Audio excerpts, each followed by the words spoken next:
अस्सलाम वालेकुम स्टूडेंट्स। आज का सेकंड टॉपिक है जो आपने रिक्वेस्ट की थी, इम्पॉर्टेंस ऑफ फंजाई। इम्पॉर्टेंस कहते हैं किसी भी चीज़ की अहमियत हमारे लिए क्यों है। जब हम ऑर्गेनिजम्स की बात करते हैं तो उनकी इम्पॉर्टेंस हमारे लिए दो वजूहात की वजह से हो सकती है। या तो हमें उनसे कुछ फ़ायदे मिल रहे हैं या हमें उनसे कुछ नुकसानात मिल रहे हैं। अब फंजाई के लिए भी यही बात लागू होती है। इससे बेसिक जो अगर हम इसकी अहमियत की बात करें तो दो अहमियत के पॉइंट्स निकलते हैं। इकोलॉजिकली जो कि हमें इसके हमारे इकोसिस्टम के मुताबिक और उससे लिंक्ड जो बाकी के जानदार हैं उनसे रिलेटेड है, और कमर्शियल जिससे हम माली फ़ायदा या नुकसान हासिल करते हैं। अब बात कर लेते हैं पहली हेडिंग की जो है इकोलॉजिकल। क्योंकि फंजाई दुनिया भर के जानदारों में से बैक्टीरिया के साथ सिर्फ यही दो ऑर्गेनिजम्स ऐसे हैं जो कि डिकम्पोजिशन करते हैं, तो फंजाई बैक्टीरिया के साथ साथ बेहद अहमियत का हामिल है। क्योंकि ये डेड डिकेइंग बॉडीज़ को डिकम्पोज करता है, उनकी बॉडी में मौजूद बड़े बड़े बायोलॉजिकल मॉलिक्यूल्स को बेसिक कंपोनेंट्स में तोड़ता है। अगर ऐसा ना हो तो दुनिया भर में डेड बॉडीज़ का ढेर लग जाए। Number 2, recycling. रिसाइकलिंग का मतलब है कि जो न्यूट्रिएंट्स इस दुनिया का हिस्सा हैं वो इस पूरे एनवायरनमेंट से होकर वापस इसी दुनिया का हिस्सा बन जाते हैं, मिट्टी का हिस्सा बन जाते हैं। तो जब ये डिकम्पोजिशन करता है तो क्योंकि डेड बॉडीज़ डिकेइंग बॉडीज़ जो होती हैं वो ज़्यादातर लैंड पर मौजूद होती हैं, तो इनके डिकम्पोजिशन करने के नतीजे में डेड डिकेइंग बॉडीज़ के डिकम्पोजिशन के नतीजे में उनमें जो न्यूट्रिएंट्स पाए जाते हैं वो वापस मिट्टी का हिस्सा बन जाते हैं। प्लांट्स उनको इस्तेमाल करते हैं अपनी ग्रोथ के लिए, और इन न्यूट्रिएंट्स के आगे से आगे मुंतकिल होने का सिलसिला चलता रहता है और ये इन्वायरमेंट से कभी ख़त्म नहीं होते, डिप्लीट नहीं होते।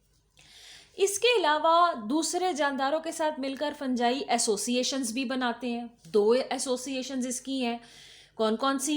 Mycorrhiza, lichen. अगर पेपर में आपको पूछा जाए कि what are the two associations formed by fungi, तो आपका जवाब ये होगा माइकोराइजा। माइकोराइजा में ये अपने से बड़े पौधे जैसे कि वास्कुलर प्लांट्स हैं जिनमें जाइलम और फ्लोएम होता है, ज़्यादातर ये एंजियोस्पर्म्स की बात हो रही है, तो उनके साथ उनकी रूट्स के साथ ये एसोसिएशन बनाते हैं, उनको पानी मुहैया करते हैं, नमकियात जज़ब करने में मदद देते हैं, और ख़ुद उन पौधों के साथ रहकर वहाँ से जो थोड़ी सी न्यूट्रिशन है वो हासिल कर लेते हैं, प्रोटेक्शन इनको मिल जाती है, रहने के लिए जगह मिल जाती है, इस तरह दोनों का फ़ायदा हो जाता है। लाइकन्स में एसोसिएशन अगेन बनती है, लेकिन यहाँ ये फंजाई जो है अलजी के साथ एसोसिएशन बनाते हैं। आपको पता है कि अलजी जो है वो पौधों के जैसे हैं बहुत हद तक।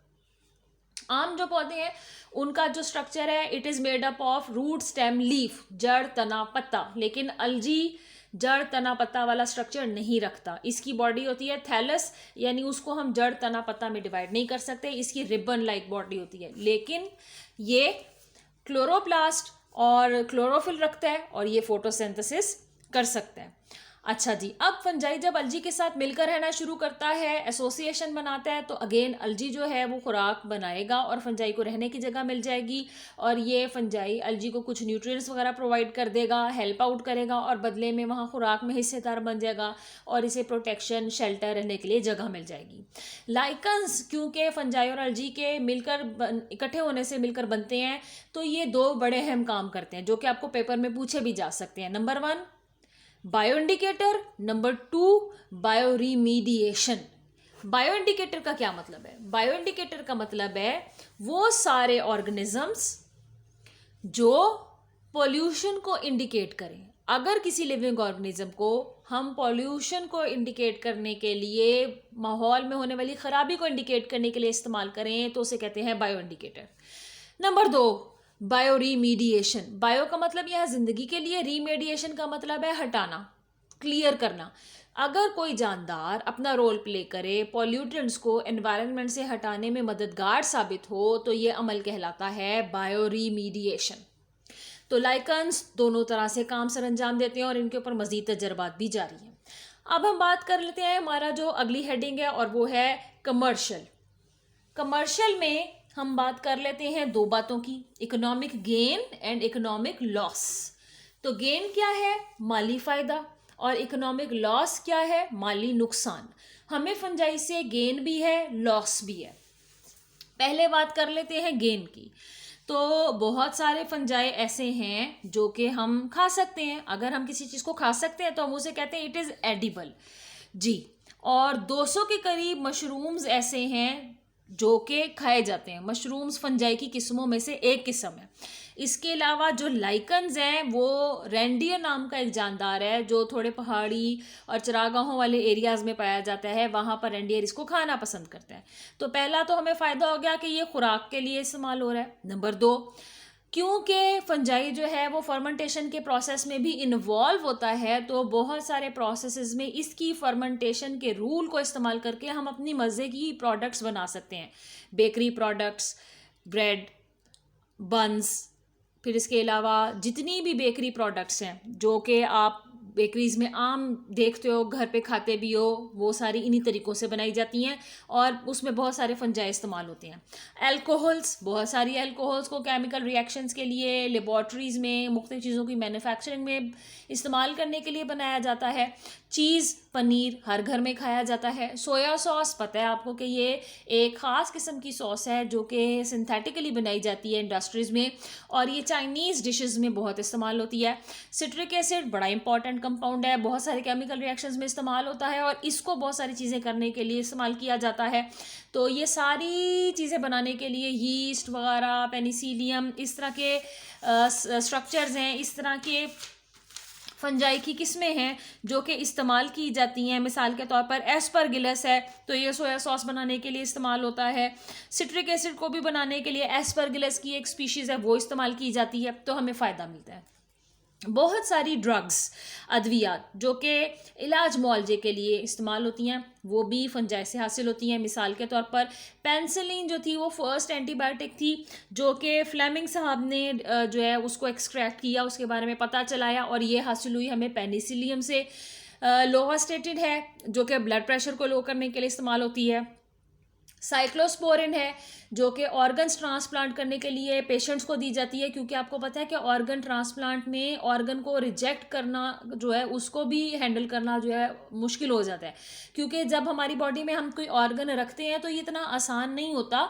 इसकी वजह यह है कि हमारी बॉडी समझती है कि ये कोई फॉरेन बॉडी है और इसको जिस्म से हटाया जाए, ये हमारे जिस्म का हिस्सा नहीं है। इसलिए ऑर्गन ट्रांसप्लांट करते हुए ऐसी अद्वियात देनी पड़ती हैं कि जिसमें हमारा जो इम्यून सिस्टम है वो हमारी ही बॉडी के अंदर इस ट्रांसप्लांट को रिजेक्ट ना कर दे।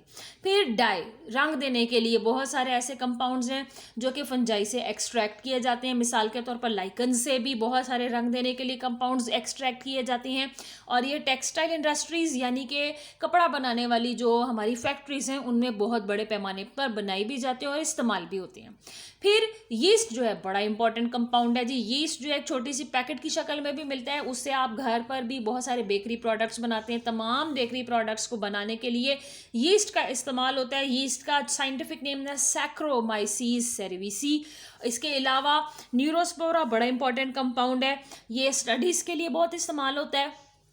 पेनिसिलियम भी बड़ा इंपॉर्टेंट कंपाउंड है, पेनिसिलियम भी बड़ा इंपॉर्टेंट फंजाई है और ये तीनों जो मिलकर ऐसी हमें कैटेगरी दे रहे हैं फंजाई की जिनको हम लेबॉर्ट्री में स्टडीज़ के लिए बहुत ज़्यादा इस्तेमाल करते हैं। इनके ऊपर जेनेटिक्स की स्टडीज़ भी की जाती हैं, इनके क्रोमोसोम्स के बारे में भी स्टडी की जाती है। इनको लेबॉर्ट्री में आराम से हैंडल किया जा सकता है, इसलिए इनके ऊपर तजर्बात करना भी निस्बतन आसान है। अब जहाँ फंजाई के इतने सारे फ़ायदे हैं तो नुकसानात भी होंगे, क्योंकि ये डीकम्पोज़र है तो ये ना सिर्फ डेड डिकेइंग बॉडीज़ को डीकम्पोज करता होगा बल्कि उन चीज़ों को भी डीकम्पोज करता होगा जो हमारे इस्तेमाल की हैं। ये देखिए पॉइजनस जी, बहुत सारे मशरूम्स जो हैं जो कि फंजाई की किस्म है वो हमारे लिए हार्मफुल हैं। मिसाल है टोडस्टूल, एमानीटा, जैक ओ लैंटर्न और इनमें से एक किस्म को डेथ केप या डेथ एंजल भी कहते हैं, एमानीटा को कहते हैं। अगर आप कहीं जा रहे हैं, आपको कोई मशरूम नज़र आया है तो उसको ये समझ के ना इस्तेमाल कर लीजिए कि ये खाने के काबिल होगा, क्योंकि आप नहीं जानते कि ये खाने के काबिल है या नहीं है, ये एक्सपर्ट्स ही बता सकते हैं। तो इनमें ये जो मशरूम्स की किस्में हैं इनमें जहरीले मुरक्कबात बहुत ज़्यादा होते हैं, डेथ भी कॉज कर सकते हैं, इसलिए ख्याल रखना पड़ता है किसी भी मशरूम को लेते हुए। उसके बाद बहुत सारे हमारे पौधे, जानवर और हम इंसान भी ऐसे हमारे जिस्म में ये बीमारियां पैदा करती हैं फंजाई। अगर हम पौधों की बात करें तो वीट गंदम, कॉर्न मकई, राइस जो है चावल, ये वो 3 अनाज की किस्में हैं जिनको हम बहुत ज़्यादा इस्तेमाल करते हैं। तो इनमें ये बीमारियां पैदा करते हैं बहुत सारी, जिसकी वजह से खड़ी फसलें तबाह हो जाती हैं। और जनाब, क्योंकि आपको पता है कि ये जितनी भी हमारी फसलें, क्योंकि पौधों का हिस्सा है, तो पौधों की ये सेलुलोज जो कि उसकी सेल वॉल में होती है उसको डैमेज करता है। पौधों में मौजूद जो प्रोटेक्टिव कंपाउंड्स होते हैं, लिग्निन, क्यूटिन, ये उनको खा जाता है। रस्ट और स्मट नाम की जो फंजाई की किस्में हैं, ये जो है ये जनाब कॉमनली नेम है इनके, और इनके प्रॉपर नेम है पुक्सिनिया अस्टिलागो। तो ये जनाब बहुत तबाही मचाती हैं हमारी फसलों में। और पाउडरी मिल्ड्यू जो है ये ग्रेप्स पर यानी कि अंगूरों पे। फिर रोज़ जो कि हमारा बड़ा इंपॉर्टेंट पौधा है, जिससे हमने बहुत बेचकर फ़ायदा हासिल होता है, गुलाब के फूलों को बेचकर, गुलाब की पत्तियों से ग्लूकंद हम बनाते हैं, रोज़ वाटर बनाते हैं, बहुत सारी मेडिसिन बनाने के लिए रोज़ वाटर यूज़ होता है। वहाँ पर भी नुकसान ये हमें देता है जब ये रोज़ प्लांट को डैमेज करता है। तो कॉटन रूट रॉट, ये वो बीमारी है जिसमें ये कपास की पौधे की रूट्स के ऊपर एक्ट अपॉन करता है। पोटैटो विल्ट, जिसमें ये आलू के ऊपर जो एक्ट अपॉन करते हैं और उसको खाने के काबिल नहीं छोड़ता। शुगर केन के ऊपर ये रेड रॉट की बीमारी पैदा करता है। शुगर केन गन्ने को कहते हैं, जिससे हम चीनी बनाते हैं। चीनी की इंडस्ट्री बहुत इंपॉर्टेंट है क्योंकि ऐसे माली फ़ायदा होता है। इसके अलावा ब्राउन रॉट पीच पे, प्लम पे, एप्रिकॉट पे, नाशपाती आपको पता है, और इसके अलावा खुबानियाँ, ये वो फल हैं, चेरीज़ वगैरह, जिन पे ये बीमारियां पैदा करता है। उसके बाद अगर हम बात करें इंसानों की, तो इंसानों में ये रिंग वॉर्म जो है पैदा करता है। रिंग वॉर्म एक ऐसी बीमारी है जिसमें स्किन के ऊपर सर्कुलर फॉर्म में छोटा सा आपको उभार नज़र आएगा, और ये उभार बड़ा रफ अपीयरेंस देगा, और इस पर खारिश, खुजली, इचिंग वगैरह होगी। तो इसके लिए बहुत सारी क्रीम्स वगैरह मार्केट में आ चुकी हैं जिससे ये बीमारी हैंडल हो जाती है। एथलीट्स फुट है जी, क्योंकि एथलीट जो है वो खेल बहुत खेलते हैं, उनके जूते बंद होते हैं, पसीना पाँव में रहता है, तो ये उंगलियों के दरमियान में फंगस जो है ये ग्रो कर जाती है, बीमारी पैदा करती है, स्किन को गिला देती है। इसके अलावा कैंडिडा एल्बिकेंस है, ये कैंडियोसिस नाम की बीमारी पैदा करती है। हिस्टोप्लाज्मोसिस है, ये जनाब लंग्स के टिश्यू को डैमेज करने वाली बीमारी है जो कि फंजाई की वजह से फैलती है। फिर उसके बाद एस्परगिलस फ्यूमिगेटस है जो कि एस्परगिलोसिस पैदा करती है। एड्स के पेशेंट में इम्यून सिस्टम पहले डिफेक्टिव हुआ होता है, अगर मज़ीद बीमारियां और आ जाएंगी, मिसाल के तौर पर ये बीमारी भी, तो ऐसा एड्स का पेशेंट मज़ीद वीक होता चला जाएगा और मौत के करीब हो जाएगा क्योंकि एड्स लाइलाज है। उसके बाद बहुत सारे ऐसे कंपाउंड्स हैं जो कि फंजाई से निकलते हैं जो कि कार्सिनोजेनिक है। कार्सिनोजेनिक का मतलब है कि वो कैंसर पैदा कर सकते हैं, आपके जिस्म में सेल्स को एबनॉर्मली ग्रो कराकर ट्यूमर पैदा कर सकते हैं। तो इसके अलावा मिल्क पे, अंडों पे, ब्रेड पर इनकी बहुत सारी किस्में हैं जो कि उगती हैं, हत्ता कि फ्रिज में रखी हुई चीज़ों पर भी ये ग्रो कर देते हैं और हमारी उन चीज़ों को डैमेज कर देते हैं। जैसे कि एर्गोटिज्म है, ये भी जनाब ऐसी ब्रेड खाने से होता है जिसके ऊपर पर्पल कलर के स्पॉट्स हों, असल में वो पर्पल कलर की फंजाई ग्रो कर रही होती है और हम उसके ऊपर ध्यान नहीं देते।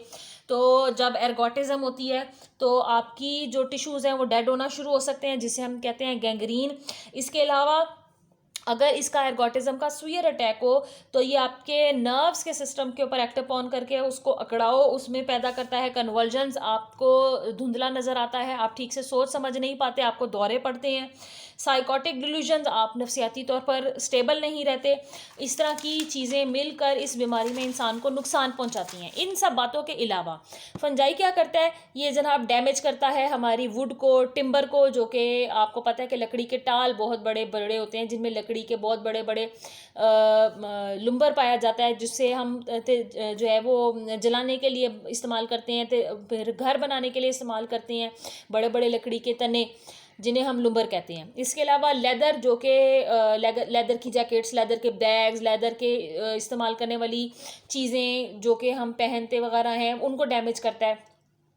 कपास के फाइबर को, पॉलिएस्टर वगैरह को डैमेज करता है। इसके अलावा जहाँ पर इसे नमी मिलेगी वहाँ ग्रो करना शुरू हो जाएगा, शावर्स के ऊपर, फवारों के ऊपर, फाउंटेन्स के ऊपर ये वहाँ पर ग्रो करना शुरू कर देता है। ऐसी बहुत सारी जो है वो फंजाई की किस्में जो कि नुकसान हमें फिर इस तरह से देती हैं। मिसाल के तौर पर ब्रैकेट शेल्फ फंजाई है, ये लुम्बर को अगर आप कट करके देखें तो ये उसके अंदर ग्रो किया होता है। तो इसके साथ ही हमारा जो एक ये टॉपिक था जो कि आपने रिक्वेस्ट की थी, इम्पोर्टेंस ऑफ फंजाई, आज ख़त्म होता है।